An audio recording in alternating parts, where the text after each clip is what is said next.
मुझसे कह रहे थे भैया आप कह रहे थे कि कर सकते हैं, तो मैं बस एक कमरे में बंद था। और जब से दिल्ली पुलिस में सफल हुआ तब से इस एग्जाम के लिए पढ़ रहा था। और कल स्टूडियो में आएगा तो आपको अपनी शायद स्ट्रेटजी बताई, कल परसों जब भी आएगा बुलाया गया है। तो छत पे जैसे उसने बोला कि मैंने आप खुद को कमरे में अकेला कर लिया। अकेले का मतलब क्या है कि आप जो करना चाहते हो उस लाइफ को जीते भी हो या नहीं। क्या सच में तुम कैपेबल हो वो नौकरी लेने के? हम कह रहे हैं कि हम अपनी मुस्कुराते पिता या मुस्कुराती माँ के चेहरे के लिए सफल होना चाहते हैं। तुमको दुनिया के, अगर मैं बात करूं मुस्कुराती माँ और हमको अपने मुस्कुराते पिता का चेहरा देखना, तो किसी की बेटी जो है या हमारी जो बहन है उसका भी सम्मान बनता है कि नहीं बनता? ये झांकने का क्या मतलब होता है? लड़की बोल रही है झांकते हो, तो खुद को भाई बेहतर बनाना है। एक सिपाही, इंस्पेक्टर, आईएएस, पीसीएस, उद्योगपति, नेता बनने से कुछ नहीं होगा। इस देश में नेताओं ने खुदकुशी की है, सफल आईएएस आईपीएस लोगों ने, सफल उद्यमियों ने। तो इसका कोई अर्थ नहीं है। अगर खुद को बेहतर नहीं बना पा रहे हो ना, तो फिर उस सफलता का कोई अर्थ नहीं है। तो वो पोटेंशियल तुम्हारे अंदर होना चाहिए। मेरी गर्दन नहीं घूमेगी मतलब नहीं घूमेगी, और दुनिया में ऐसी कोई ताकत नहीं बनी। ये महाराणा प्रताप जी ने आपको सिखाया कि मैं अगर गर्दन नहीं घुमाऊंगा तो नहीं घुमाऊंगा, मैं पीछे नहीं हटूंगा तो नहीं हटूंगा। मेरी गर्दन तुम काट के ले जा सकते हो, लेकिन गर्दन मेरी तुम घुमा नहीं सकते। लोग परेशान हो रहे हैं। मोहल्ले में किसी ने बताया कि मैं लाइब्रेरी में जाता हूं, और उनकी चर्चा दरअसल में लाइब्रेरी का पूरा दिन तैयारी में नहीं गुजरा। उसका दिन गुजरा तेरा मॉक में कितना स्कोर है, मेरा मॉक में कितना स्कोर है, पिछले मॉक में कितना था, अगले मॉक में कितना होगा। तो दूसरे के स्कोर से नहीं डरना, दूसरे को अपने साथ बढ़ाओ। अगर तुम्हारे अंदर ताकत है ना, उसको भी तैयारी करो। गलत तरीके से नहीं कि ये नीचे हो जाए, इसको मिसगाइड कर दूं मैं।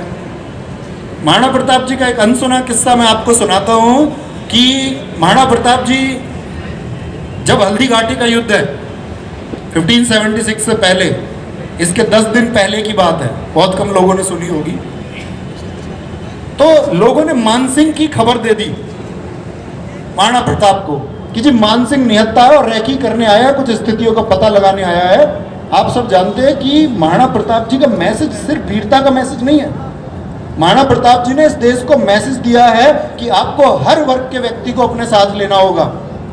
उनके साथ भील, राजा, हर जाति, हर धर्म का व्यक्ति है।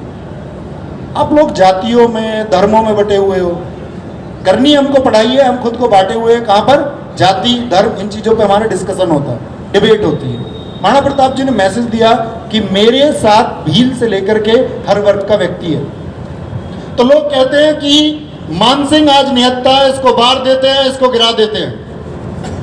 उन्होंने कहा नहीं, निहत्थे को नहीं मारे, जिसके पास शक्ति नहीं है उसको नहीं मारेंगे। कल हल्दी घाटी के युद्ध में लड़ेंगे।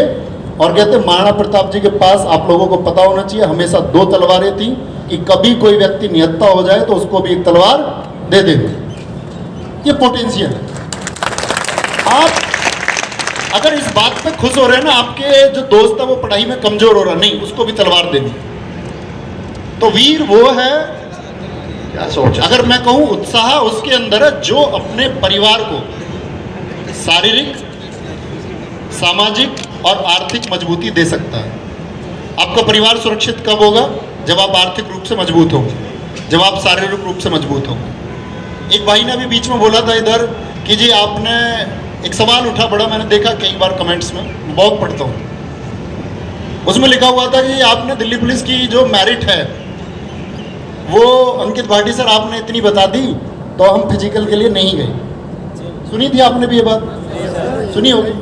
अच्छा ये पूछो तुम, ऐसा भी माइंडसेट क्या हो सकता है अगर वो सारे बच्चे जो कहने से नहीं गए फिजिकल देने, अगर वो सच में चले जाते सब फिजिकल देने, जो ये कह रहे हैं कि मेरा स्कोर इतना था, 75 था, 78 था, मैं तो 72 था, 70 था, आपकी वजह से नहीं गया, अगर वो सारे चले जाते, दौड़ लगा देते सारे, तो क्या मेरिट ऊपर नहीं जाती?